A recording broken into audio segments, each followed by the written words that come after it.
अब अपन उपसमुच्चय की डेफिनेशन के बारे में बात करते हैं कि भी उपसमुच्चय क्या होता है। तो यहाँ पे देखिए उपसमुच्चय की डेफिनेशन क्या कहती है कि यदि ए तथा बी दो समुच्चय इस प्रकार हो कि समुच्चय ए का प्रत्येक अवयव समुच्चय बी में हो। ठीक है, तो समुच्चय ए का प्रत्येक अवयव समुच्चय क्या हो, बी में हो, तो समुच्चय ए समुच्चय बी का उपसमुच्चय कहलाता है। इसे ए सबसेट बी से निरूपित करते हैं। तो ये तो क्या थी, उपसमुच्चय की गणितीय डेफिनेशन थी। अब अपन इसी डेफिनेशन को एग्जाम्पल के द्वारा समझते हैं। ठीक है, तो देखिए एग्जाम्पल के तौर पे देखिए एग्जाम्पल नंबर ले लिया। देखिए आपको पता है कि प्राकृत जो संख्याओं का जो समुच्चय होता है वो क्या होता है कि जहां से गिनती स्टार्ट होती है वो सारी की सारी संख्याएं क्या होती है, प्राकृत संख्याएं होती है। अब इसके बाद में बात करें, प्राकृत संख्याओं के बाद में पूर्ण संख्या आती है।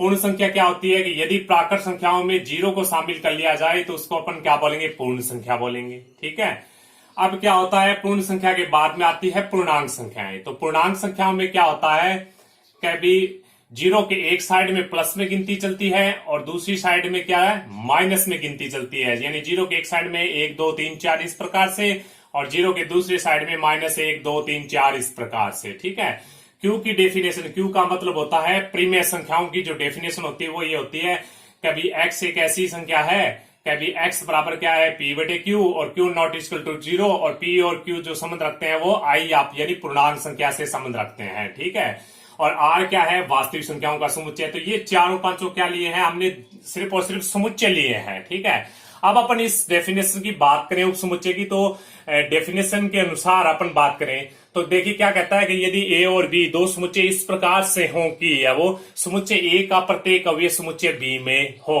तो समुच्चय ए समुच्चय बी का क्या कहलाता है, उपसमुच्चय कहलाता है।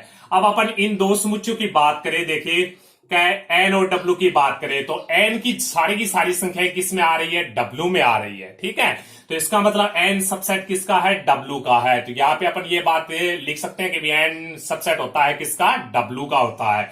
इसी प्रकार से अपन बात करें कि देखिए डब्ल्यू में संख्याएं आती है 0 1 2 3 4 इस प्रकार से गिनती आती है, जीरो के बाद में प्लस में गिनती आती है। और आई और जेड में क्या होता है, आई और जेड में भी क्या होता है कि ये सारी की सारी संख्याएं इसमें होती है। तो इसका मतलब डब्ल्यू भी क्या होता है, आई और जेड का सबसेट होता है। ठीक है, तो एन भी डब्ल्यू का सबसेट है। एन क्या होता है, डब्ल्यू जेड का, डब्ल्यू है वो आई और जेड का भी सबसेट होता है। और जो अपना क्या है, एन की सारी संख्या किस में है आपको पता, आई और जेड में है। इसका मतलब एन भी सबसेट किसका होता है, आई या जेड का सबसेट होता है। ठीक है, इसी प्रकार से अपन बात करें कि आगे आई और जेड की बात करें तो आई और जेड की जितनी भी सारी की सारी संख्या किस में होती है, प्रीमेय संख्याओं में होती है। तो ये आई और जेड सबसेट किसका होता है, क्यू का सबसेट होता है। क्यू की सारी संख्या किस में होती है, आर में होती है, इसलिए क्यू सबसेट किसका होता है, आर का सबसेट होता है। ठीक है, तो ये थी अपनी उपसमुच्चय की डेफिनेशन और इसका एक एग्जांपल ले लिया हमने। ठीक है, अब आपको ये बात याद रखनी है कि नॉट अगर ए सबसेट है बी तो आपको ये बात का भी पता होना चाहिए कि इसे ए सबसेट बी से निरूपित करते हैं। तो ए सबसेट बी का क्या मतलब होता है आपको पता होना चाहिए कि समुच्चय ए का प्रत्येक अवयव बी में होना चाहिए। ठीक है, समुच्चय ए का प्रत्येक अवयव किस में होना चाहिए, बी में होना चाहिए। ठीक है, तो अब अपन ये बात आपको याद रखनी है कि ए सबसेट है बी, तो इससे तात्पर्य क्या होता है कि कोई एलिमेंट है वो अगर ए से संबंध रखता है तो इससे तात्पर्य ये हुआ कि वो बी से भी श्योर संबंध रखेगा। ठीक है, तो ये इसकी गणितीय डेफिनेशन होती है। ये लैंग्वेज में डेफिनेशन है, ये गणितीय डेफिनेशन है कि भी ए सबसेट है बी, यानी ए सबसेट बी का क्या मतलब होता है कि ए सबसेट बी का मतलब होता है कि ए का प्रत्येक अवयव किसमें है, बी में है। ठीक है, तो यहां पे देखिए कि ए सबसेट है बी का, तो ये दे रखा है कि भी एक्स संबंध रखता है ए से, यानी कोई एलिमेंट एक्स है वो ए से अगर संबंध रखेगा तो आपको पता है कि ए के सारे एलिमेंट किस में होते हैं, बी में होते हैं। इसका मतलब वो एक्स है वो किस से संबंध रखेगा, बी से भी संबंध रखेगा। ठीक है, अब आपको एक ये बात भी याद रखनी है, ये एक फॉर्मूला होता है कि यदि ए प्रीमिस समुच्चय हो तो है वो, यदि समुच्चय जो ए है वो क्या हो, प्रीमिस समुच्चय हो, तो ए के उपसमुच्चयों की जो संख्या होती है वो होती है 2 की पावर n होती है। ए कौन सा समुच्चय होना चाहिए, परिमित समुच्चय होना चाहिए। परिमित समुच्चय कौन सा होता है, यानी ऐसा समुच्चय जिसमें अवयवों की संख्या क्या हो, निश्चित हो, जिसमें अवयवों की संख्या क्या हो, फिक्स हो, या जिस समुच्चय में अपन अवयवों की संख्या गिन के बता सकते हैं वो समुच्चय कौन सा होता है, परिमित समुच्चय होता है। अगर ए परिमित समुच्चय हो तो ए के उपसमुच्चयों की जो संख्या होती है वो क्या होती है, 2 की पावर n होती है। अब अपन इसी चीज को भी एग्जाम्पल के द्वारा समझने की कोशिश करें तो देखिए हमने ये बात कह दी कि ए कोई समुच्चय है, इसमें अवयव की संख्या कितनी है अपनी, 1 और 2 है। ठीक है, तो इसमें अवयव की संख्या कितनी है, 2 है। अब आपको पता है कि भी इसमें अवयव की संख्या 2 है, इसका मतलब n का मान 2 हुआ। तो उप समुच्चयों की जो संख्या है वो क्या होगी, उप समुच्चयों की संख्या होगी अपनी 2 की पावर n होगी। ठीक है, तो 2 की पावर n, इसमें क्या रखेंगे, 2 की पावर 2 रखेंगे, n का मान 2 है आपको पता है, तो इसके उप समुच्चयों की संख्या होगी 4 होगी। अब उप समुच्चय कौन कौन से होंगे, अब आपको इस बात का पता होना चाहिए कि कौन कौन से उप समुच्चय होंगे। अब आपको क्या करना है, कोई भी समुच्चय के उप समुच्चय लिखने हैं तो आपको सबसे पहले क्या करना है कि इसका जो एक एक एलिमेंट है, एक एक एलिमेंट को लिख देंगे, एक एक एलिमेंट को ले लेंगे फिर। ठीक है, इसके बाद में दोनों एलिमेंट को एक साथ ले लेंगे, दो एलिमेंट को लेंगे अगर, ठीक है। फिर इसके बाद में एक फाई, जो रिक्त समुच्चय होता है वो सभी का उप समुच्चय होता है, आपको पता होना चाहिए। जो रिक्त समुच्चय होता है वो सभी समुच्चयों का उप समुच्चय होता है। ठीक है, क्योंकि रिक्त समुच्चय में क्या होता है कि कोई भी एलिमेंट नहीं होता, तो ये सबसेट किसका होता है, ए का। यानी ये अपन यही तो बोलेंगे कि इसके सारे अवयव किस में होते हैं, ए में होते हैं, क्योंकि इसमें कोई अवयव होता ही नहीं है, इसलिए इसके सारे अवयव किस में है, ए में होते हैं, इसलिए फाई सबसेट किसका होता है, ए का होता है। ठीक है, अब अपन बात करें, देखिए ये जो समुच्चय है, समुच्चय ए है, वो सबसेट किसका है, समुच्चय ए का है। ठीक है, इसके सारे जो एलिमेंट किसके हैं, ए में है, ए इसको बोल रहे हैं अपन, ए इसको बोल रहे हैं। ठीक है, अगर अपन इसी प्रकार से इस समुच्चय की बात करें तो देखिए ये जो समुच्चय है 2 नंबर, ये समुच्चय, इसमें कितने एलिमेंट है, एक एलिमेंट है। कौन सा एलिमेंट है, 2 एलिमेंट है, और 2 इस समुच्चय के अंदर आता है, इसका मतलब ये इसका क्या है, उप समुच्चय है। ठीक है, अब अपन बात करें कि इस समुच्चय की बात करें आगे, इस समुच्चय की बात करें तो ये समुच्चय अपना 1 2 है। ठीक है, तो एक इसके अंदर, इस समुच्चय के अंदर आया, 2 भी इसके अंदर आ रहा है, तो ये क्या है, ए का सबसेट होता है। अब आपको 2 बातें याद रखनी होती है। एक नंबर बात तो ये कि रिक्त समुच्चय प्रत्येक समुच्चय का उप समुच्चय होता है। ठीक है, दूसरी बात यानी फाई जो होता है, फाई जिसको रिक्त समुच्चय अपन बोलते हैं, ये प्रत्येक समुच्चय का क्या होता है, उप समुच्चय होता है।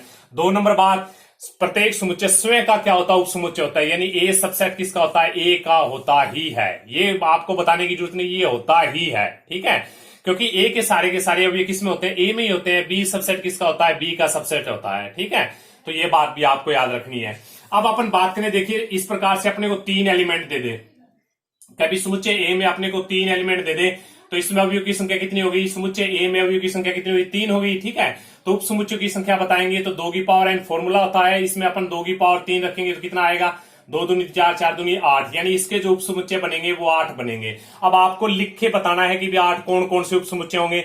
तो किस प्रकार से लिखेंगे अपन, सबसे पहले इसके एक एक एलिमेंट ले लेंगे, एक एलिमेंट ले लिया, फिर 2 मतलब एक एलिमेंट ये ले लिया, फिर ये ले लिया, फिर अपन क्या लेंगे, ये एलिमेंट ले लिया, एक एक एलिमेंट ले लिया। अब अपन 2 एलिमेंट लेंगे, 2 एलिमेंट लेंगे तो सबसे पहले 1 2 ले लिया, फिर अपन लिखेंगे अपन कितना, 2 3 लिख देंगे, फिर अपन लिखेंगे कितना, 3 1 लिखेंगे। ठीक है, ये बात भी आ गई। अब अपन क्या लेंगे, सबसे पहले एक एक एलिमेंट ले लिया, फिर 2 ले लिया, फिर अपन 3 है तो 3 3 लेते हैं, अब 3 3 ले लेंगे, 1 2 3 ले लिया, बस आगे बात खत्म।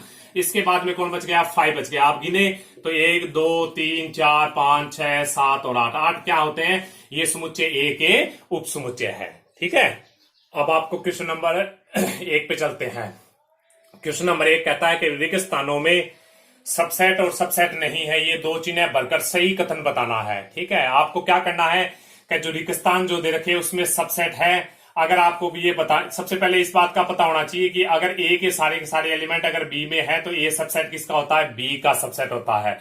अगर ए के सारे अवयव बी में नहीं होते हैं तो इसको अपन बोलते हैं कि भी ए सबसेट नहीं है। ठीक है, तो ये 2 बातों का पता होना चाहिए। तो यहां पे आपको क्या करना है, कभी रिक्त स्थानों में सबसेट है या सबसेट नहीं है, चिन्ह भरकर सही कथन को बताइए कि कौन सा कथन सही है। अब आपको देखिए क्वेश्चन नंबर 1 पे चलते हैं। क्वेश्चन नंबर 1 क्या कहता है कि ये समुच्चय दे रखा है जिसमें अवयव है 2 3 4।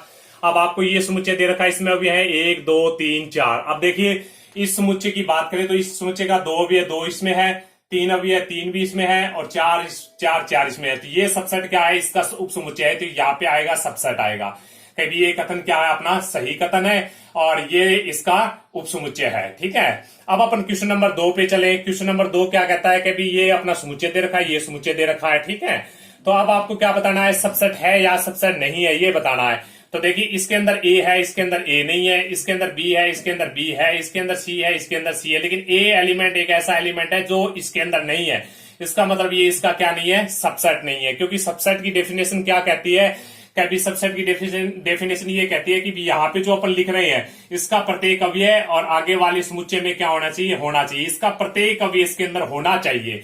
तो इसका प्रत्येक अवयव क्या नहीं है, इसके अंदर नहीं है, इसलिए ये सबसेट नहीं है। अब अपन इसी तरह अपन आगे चलते हैं। देखिए आगे क्या कहता है अपने को कहता है कि भी 3 नंबर जो क्वेश्चन है इस पे अपन चर्चा करें। तो ये कहता है कि भी एक्स ओब्लिक क्या है, एक्स आपके विद्यालय की कक्षा 11 का एक विद्यार्थी है, ठीक है। और ये जो समुच्चय है वो क्या कहता है कि भी एक्स आपके विद्यालय का एक विद्यार्थी है। तो ये तो समुच्चय किसका बन रहा है, आपको इन दोनों समुच्चयों के बारे में पता होना चाहिए। देखिए ये जो समुच्चय बन रहा है वो क्या बन रहा है, देखिए एक्स क्या है, आपके विद्यालय की कक्षा 11 का एक विद्यार्थी है। तो यानी कक्षा 11 में मान लीजिए 15 विद्यार्थी हैं, तो कहती है ये तो 15 विद्यार्थी होंगे। अब इसमें 15 होंगे, इस उप समुच्चय में अवयव की जो संख्या होगी वो क्या होगी, 15 होगी। और कौन सी 15 होंगे, कक्षा 11 के विद्यार्थी होंगे। और ये जो समुच्चय है वो क्या बना हुआ है, देखिए किस प्रकार से बना हुआ है कि x आपके विद्यालय का एक विद्यार्थी है, यानी टोटल विद्यालय में कितने विद्यार्थी हैं वो उसकी बात चल रहा है। जैसे अपन कह दिया कि भी अपने विद्यालय में 600 विद्यार्थी हैं, तो अब आप ये बताओ कि ये 15 विद्यार्थी इन 600 में गिने गए हैं या नहीं गिने गए। तो इनमें गिने हुए हैं, ठीक है, क्योंकि कक्षा 11 आपके विद्यालय में ही आती है। तो ये 15 के 15 विद्यार्थी किसमें होंगे, इस समुच्चय में होंगे, इसलिए ये इसका क्या होगा, सबसेट होगा, ठीक है। तो इसमें ये चिन्ह आएगा अपना। अब अपन बात करें, देखिए क्वेश्चन नंबर 4 की बात करें। क्वेश्चन नंबर 4 हमें क्या कहता है कि देखिए एक्स फिर कोलन एक्स किसी समतल में स्थित एक वर्त है। तो आपका कह दिया कि भी ये एक बोर्ड क्या होता है अपना, एक समतल होता है। इस समतल में स्थित एक वर्त है, कोई फिक्स बात नहीं बताई, सीधा का सीधा बात बता दिया कि एक वर्त है। तो वर्त अपना 0 त्रिज्या का, फिर 1 त्रिज्या का भी, 2 त्रिज्या का, आधी त्रिज्या का, उससे बड़ा, ये सारे के सारे जो समतल में त्रिभुज बनेंगे, नहीं सॉरी वर्त बनेंगे, उन वर्तों का क्या है, एक समुच्चय है। अब यहाँ पे ये क्या कह रहा है कि x क्या है, x एक समान समतल में वर्त है जिसकी त्रिज्या क्या है, 1 इकाई है। तो अब क्या है कि इसमें डिफरेंस क्या है, देखिए ये समुच्चय क्या कहता है अपना कि किसी समतल में, जैसे ये कोई समतल है, इस समतल में क्या है कि स्थित एक वर्त है। तो इसमें वर्त है, सीधी सी बात है, वर्त है। लेकिन ये नहीं बताया कि अपने को कितनी त्रिज्या का। इसका मतलब ये हुआ कि सारी त्रिज्याओं के वर्त हैं, ठीक है। इसमें 1 त्रिज्या का भी वर्त है, आधी त्रिज्या का भी वर्त है, 2 त्रिज्या का भी वर्त है, उससे बड़ा भी है, 5 त्रिज्या का भी है, 10 त्रिज्या का भी है, उन मतलब त्रिज्या का है। तो उन सारी त्रिज्याओं का जो वर्त होते हैं वो सारे के सारे इस समुच्चय में बनेंगे। अब इसमें क्या कहता है, इस समुच्चय में देखिए, ये समुच्चय में कह रहा है कि भी एक्स क्या है, एक्स एक समान समतल में वर्त है जिसकी त्रिज्या क्या है, 1 इकाई है। यानी ये जो समतल बनाएंगे, ये जो समुच्चय बनाएंगे, इसमें कौन से वर्त है, सिर्फ और सिर्फ 1 इकाई त्रिज्या के वर्त है। तो इसका मतलब क्या हुआ कि इसके सारे के सारे वे इसके अंदर नहीं है। क्यों नहीं है, इसमें तो सिर्फ और सिर्फ 1 इकाई त्रिज्या की मतलब वर्त है, इसमें सारी इकाई के वर्त होंगे। तो इसलिए ये इसका क्या नहीं है, सबसेट नहीं है, ठीक है। तो ये क्वेश्चन नंबर अपना 4 था। अब अपन बात करें क्वेश्चन नंबर 5 में बात करें। क्वेश्चन नंबर 5 क्या कहता है कि भी एक्स क्या है, किसी समतल का एक त्रिभुज है। कोई भी एक समतल ले लिया, उसका एक त्रिभुज है, ठीक है। तो x क्या है, x किसी समतल का एक त्रिभुज है, ठीक है। तो इसमें त्रिभुज है, यानी त्रिभुज सारे त्रिभुज एक त्रिभुज बोला है, तो त्रिभुज जितने भी प्रकार के त्रिभुज होते हैं वो सारे के सारे प्रकार के होंगे। यानी समकोण त्रिभुज इसके अंदर होगा, समबाहु त्रिभुज होगा, विषम बाहु त्रिभुज होगा, इसमें समद्विबाहु त्रिभुज होगा, इसमें अधिक कोण त्रिभुज होगा, न्यून कोण त्रिभुज होगा, ठीक है। जितने प्रकार के त्रिभुज होते हैं वो सारे के सारे क्या होंगे, त्रिभुज होंगे। अब इसमें क्या कहा है कि भी x है, x किसी समतल में क्या है, आयत है, इसमें आयत है, इसमें त्रिभुज है, इसमें आयत है। तो ये इसका क्या नहीं हो सकता, सबसेट हो ही नहीं सकता, क्योंकि इसमें त्रिभुज है और इसमें क्या है, अपना आयत है, ठीक है। अब अपन क्वेश्चन नंबर 6 पे चलते हैं। क्वेश्चन नंबर 6 क्या कहता है, देखिए ये कहता है कि भी x है, x किसी समतल में स्थित एक समबाहु त्रिभुज है, ठीक है। तो ये कोई अपना समतल ले लिया और इस समतल के समतल में क्या होता है, समबाहु त्रिभुज है। तो समबाहु त्रिभुज की खास बात क्या होती है कि सभी भुजाएं क्या होती है, उसकी समान होती हैं। तो 1 भुजा वाले भी त्रिभुज हैं, 2 भुजा वाले भी त्रिभुज हैं, 3 भुजा वाले त्रिभुज हैं, 4 भुजा वाले त्रिभुज हैं, 5 भुजा वाले, 10 भुजा वाले, मतलब 10 11 12 सारी, मतलब ये है ना, मतलब 10 11 12 इन सब भुजाओं वाले त्रिभुज है इसमें। और इसमें कौन सी त्रिभुज है, सिर्फ और सिर्फ समबाहु त्रिभुज ही है, ठीक है। कौन सा त्रिभुज हो चाहिए, इसके अंदर कौन सी त्रिभुज है, इस समतल के अंदर समबाहु त्रिभुज है। इसमें क्या कहा है कि x किसी समतल में एक त्रिभुज है। अब ये कोई समतल ले लिया, इसमें क्या है, त्रिभुज है सिर्फ और सिर्फ, ठीक है। और इसमें कौन सी त्रिभुज है? समबाहु त्रिभुज है। और त्रिभुजों में क्या है? सारे त्रिभुज आएंगे। आपको मैंने पहले भी बता दिया कि त्रिभुजों का अगर अपन समुच्चय ले रहे हैं तो इसका मतलब ये है कि उस त्रिभुज में सारे के सारे त्रिभुज होते हैं।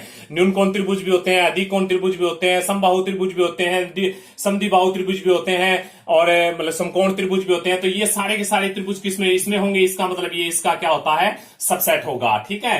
अब अपन क्वेश्चन नंबर 7 पे चले। क्वेश्चन नंबर 7 क्या कहता है हमें?